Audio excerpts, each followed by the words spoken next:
Logger John, brought to you by Big J's Beans, the logger's choice. They're even good cold.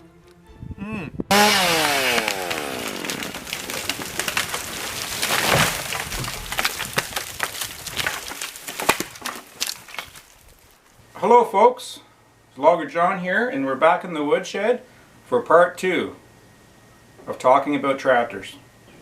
I do have a few honorable mentions before we get to the number 1 tractor on my list. And the honorable mentions, we've got the Farmall H on there. You're probably familiar with that. It looked like the Farmall M. It's a bit smaller. It was around 24 horsepower. There's almost 400,000 of those tractors built, the Farmall H, and sold.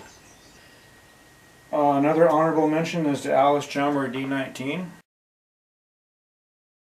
So I didn't forget about Allis-Chalmers. They made some great tractors too. The D19 was built from 1961 to 1964. They were around 63 horsepower, and it was the first production tractor with a turbocharger. So that was quite a thing at the time, and that's why it's on my honorable mention list. The John Deere A is on my list. It was built from 1934 to 1952. It was the first John Deere row crop tractor built. There was 300,000 of those built, the John Deere A. And then we're getting into the big guys here. The Farmall 1206. That was a big tractor. It was almost pushing 100 horsepower. Built from 65 to 1967. It's the Farmall 1206, and it was it basically set the standard for big horsepower at the time. And a few other tractors that come to mind actually that aren't on my list was the Allis-Chalmers D21. It was the first Allis-Chalmers tractor with over 100 horsepower. And it was started, I think it was built in 63 to 70 maybe. It was the first Allis with over 100 horsepower. Later on there was turbocharging added to that tractor also. It was a big tractor.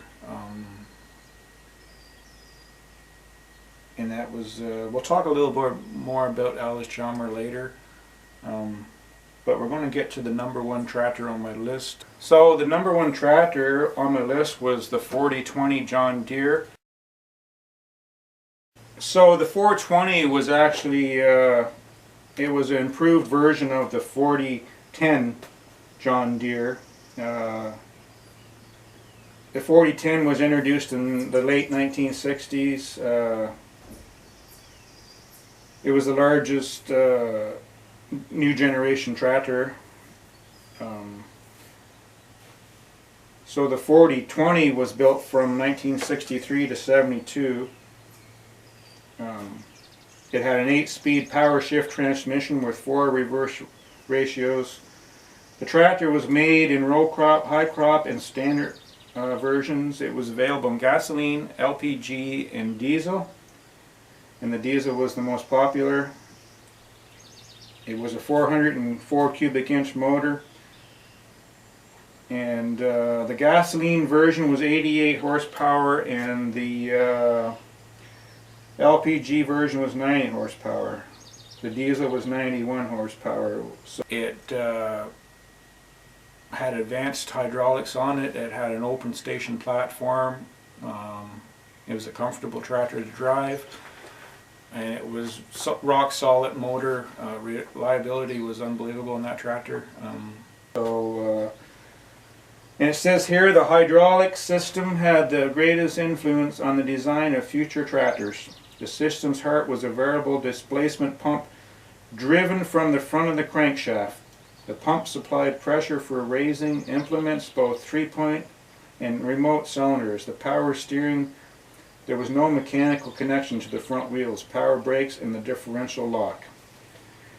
And another thing it was, which made it unique at the time, it was the first 2-wheel drive John Deere tractor that cost over $10,000 at that time. But the 4020 basically put the John Deere company at the top of the list worldwide.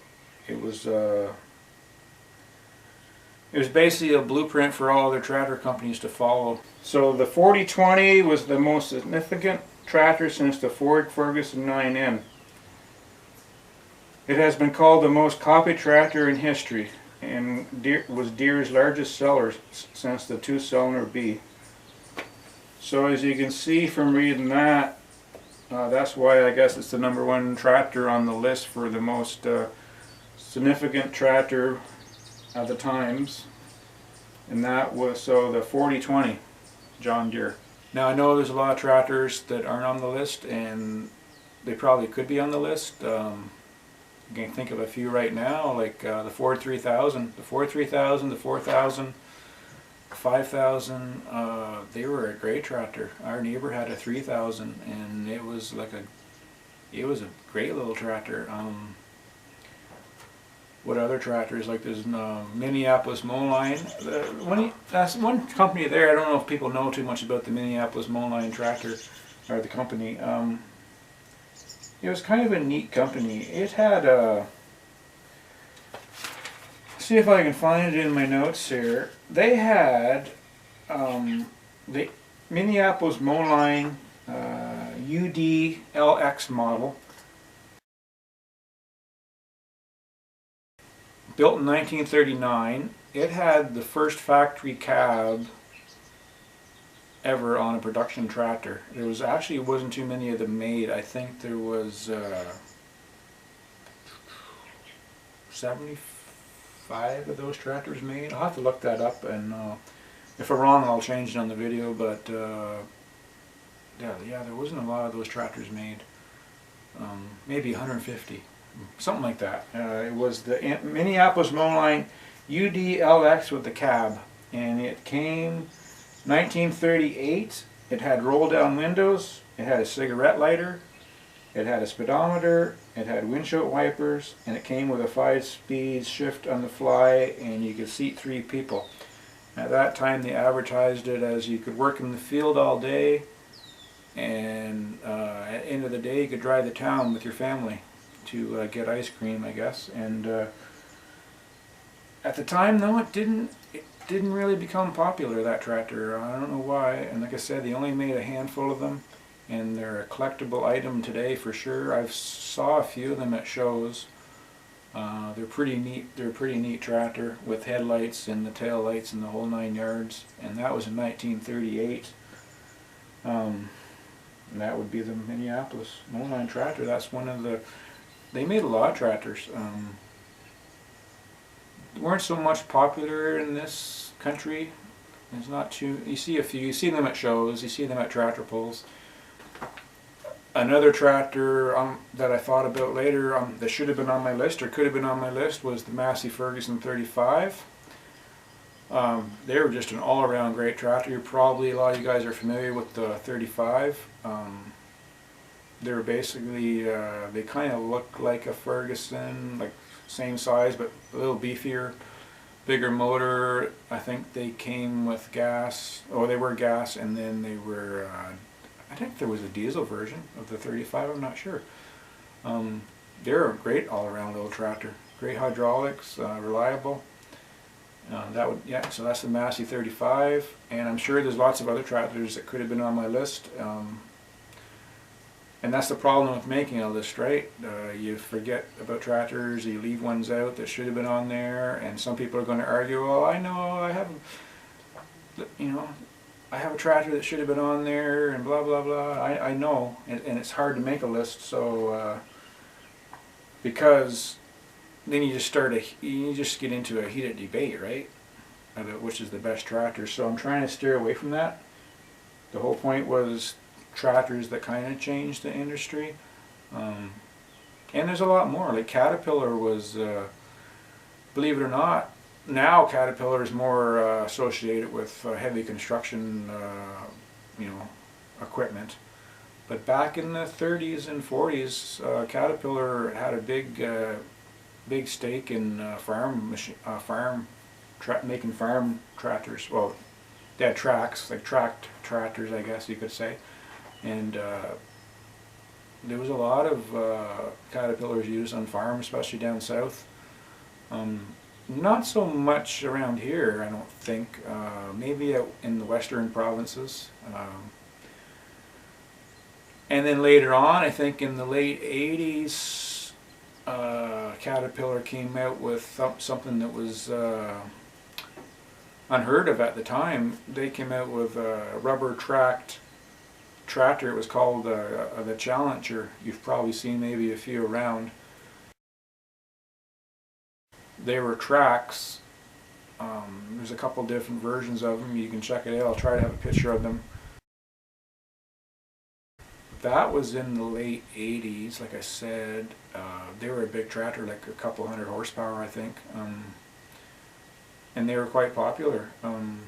They had a rubber track system, like I said, and I don't know if they still make them or not, but they had them out for a while there, and they were the kind of the leading in that part of the industry for tracks on tractors. So that's another tractor that could have been on my list. But so now we're going to switch gears, and I did mention Allis-Chalmers. Allis-Chalmers was the first company to experiment with rubber tires on their tractors. They put them on the Model U, I think it was, the Allis-Chalmers Model U.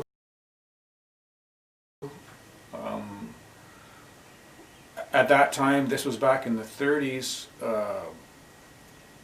most people had, most tractors had steel wheels, right? So they started experimenting. They actually put aircraft tires, airplane tires, they experiment with them, put them on the tractor, and they actually, Allis-Chalmers, believe it or not, had tractor races at local fairs and stuff like that.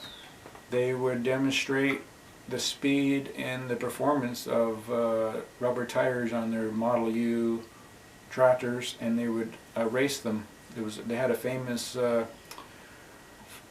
can't think of his name now, but he was a famous race driver at the time, and they signed a contract with him to go around with these 2 or 3 other guys and race their tractors around the track at the fairs. And it was in his contract, this guy, I'll see if I can come up with his name and put it on the video, but in his contract he was required to be the winner of every race, which was kind of funny. But some of the tractors at that time, they would reach up to 35 plus mile per hour, which doesn't seem that fast today, but it was pretty fast for a tractor.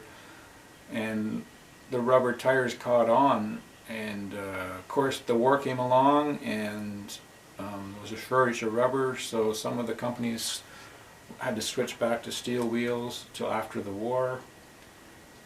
But Allis-Chalmers, they had a lot of firsts, like the first turbocharger, like I said before, the first tractor with rubber tires. At the time there was, I guess, a big pushback against the use of rubber tires.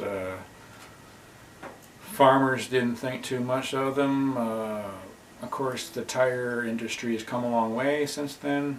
I'm not sure how good the tires were back then for reliability, but means you could drive your tractor down the road without, you couldn't drive it down the road with the steel lugs, right?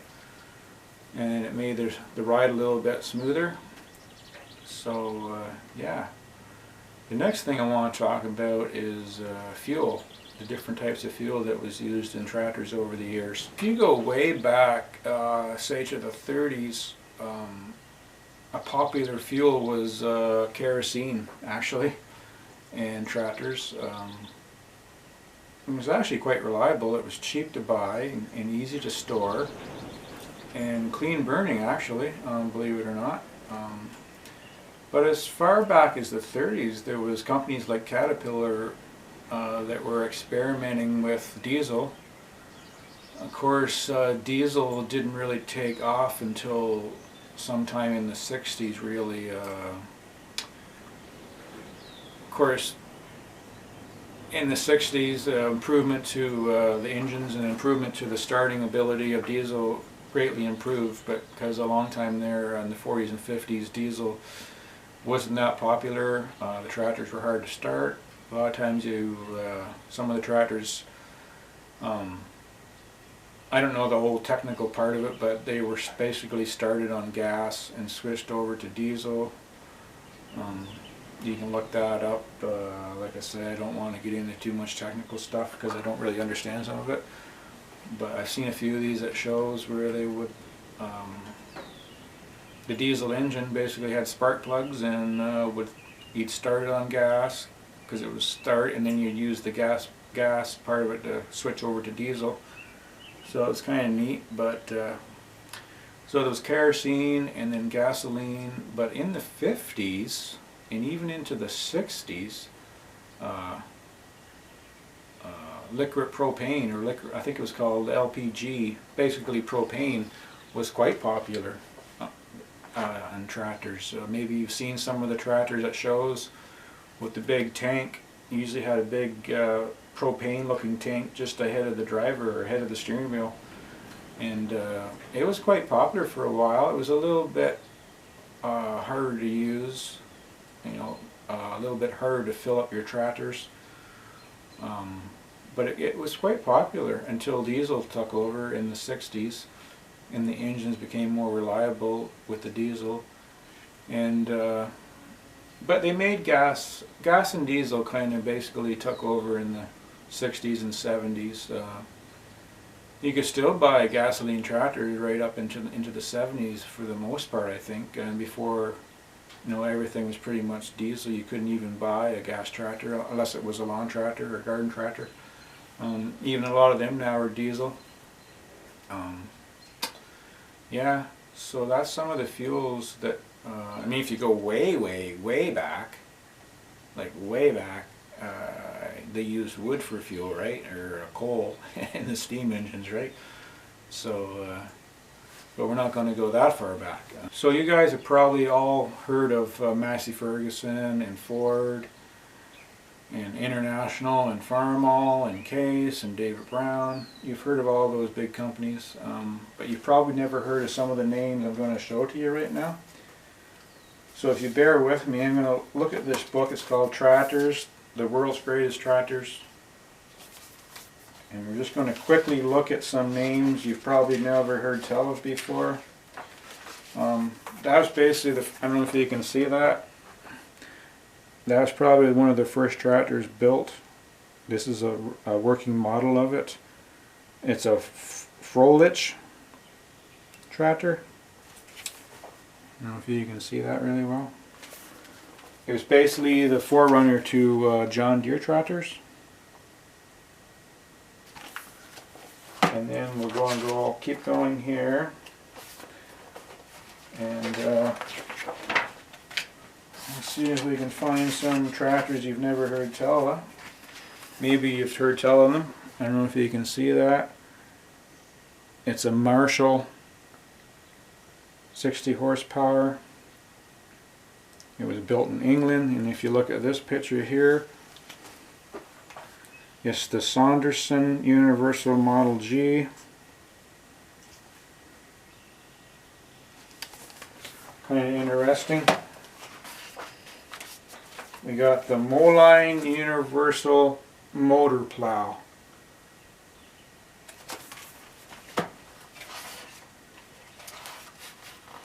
We got another one on tracks here. It's called the Clayton. Probably never heard of that either, the Clayton.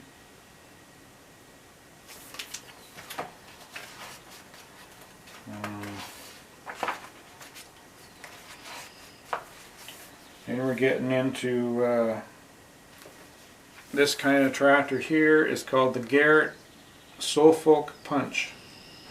So the Garrett, I'm not sure if I'm saying that right, Garrett Suffolk Punch tractor. So as you can see, there's a lot of different types of tractors that were built. Maybe you've heard of the Lance. There's the Lance HL Bulldog. And if you go way over here, you have the Case 1220. That's a little different looking than your tractor, Joe, your Case 430. This is a Case 1220. I don't know if you can build like a canopy for this one, or maybe put a loader on it, or a blade. It's got the steel wheels. So that's the Case 1220. See if we can find a few more strange ones here before. Okay, I'm just gonna look here. We got all kinds of different tractors. You've probably heard of the Silver King. It was quite a popular tractor, the Silver King. I've seen a few of those at shows. On this side you got the Allis-Chalmers WC. Now here's a few funny names here.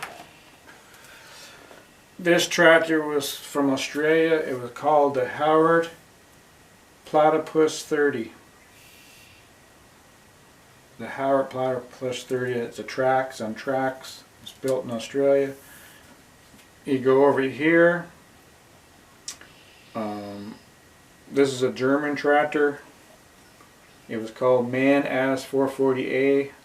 It has a bit of a cab on it, canopy. Popular in Germany, built in Germany.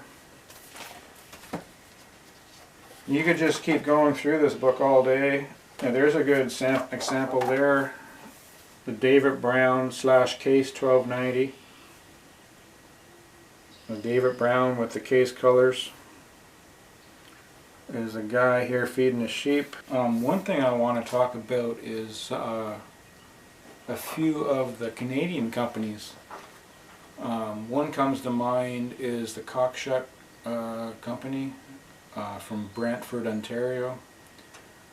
I believe they were bought out later by White and Oliver, I think. Anyways, the Model 30, the Cockshutt Model 30 was the first tractor with, production tractor with live PTO. So that was kind of neat. I think that was in 1946.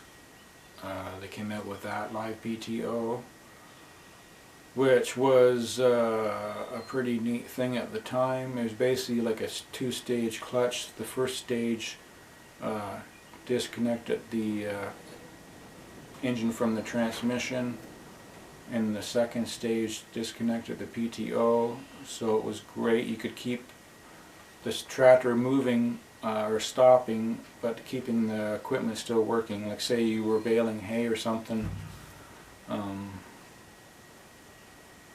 you got into a heavy spot of hay, you could press the clutch in a little bit and it would stop the tractor, but it would keep the PTO still going, so to run your equipment. Before that, if you pressed on the clutch, it would stop everything basically. Now there's a lot more technical jargon to that whole thing. I just don't want to get into it, but that's the basics of live PTO. It's been a lot more done and advancement to it over the years, but that was the initial thing. So that was another great invention, and that's a Canadian invention from the Cockshutt company. Of course, Massey was a Canadian company, and Massey basically merged with Ferguson and became Massey Ferguson. I'm not sure if there's a Massey Ferguson plant even in North America. I think it's all overseas. I'm not sure, but I think at one time they were made in Canada, Massey Ferguson. But that's how that got its name. That was one company, Massey. So there was Cockshutt, Massey. I'm probably forgetting a few. There was Versatile. That was a Canadian company. They made big, huge horsepower articulating tractors.